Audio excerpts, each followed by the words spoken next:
Alam kasi ni Raymond na makeup artist ni Sir Derek na may interview ako. Kaya, yun, kinulit niya ako na make-upan daw niya ako.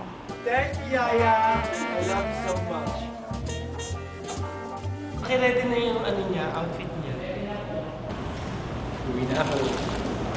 Ano bala dyan? Good luck. Alay mo, pero tayo dito na. Super Yaya ka talaga, mag-sting ka. Action! Sa una niyang eksena, nakasama niya si Andy Eidelman.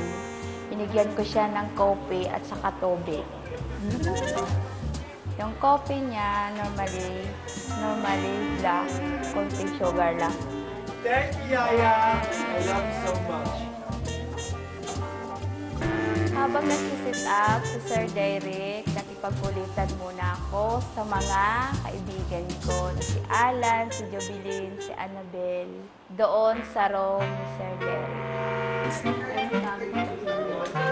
Sa mga kaibigan ko, ang pinakamakulit ay si Jobilin. Dahil gusto din po daw siya na kunan na maging star, yay. Uy, saan ka ba? Kasunod na siya. Actually po talaga, hindi po ako yung lagi pong nanonood sa taping.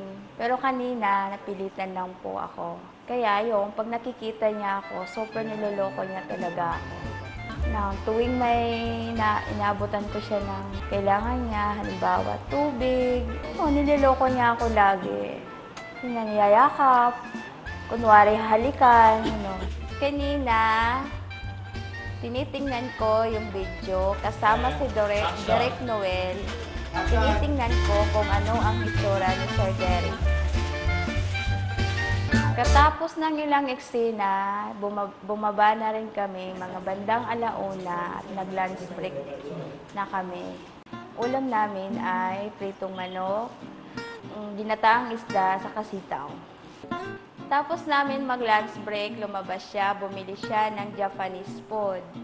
Pagdating niya, niloloko na naman niya ako na kainin ko daw yung wasabi.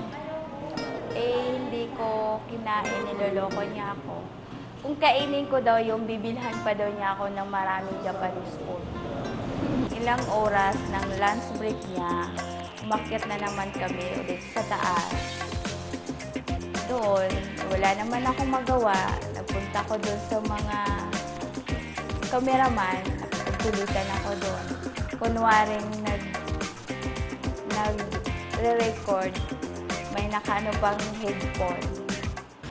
Pagkatapos ng 3 eksena ni Sir Derek at Andy Eidelman, huminto kami.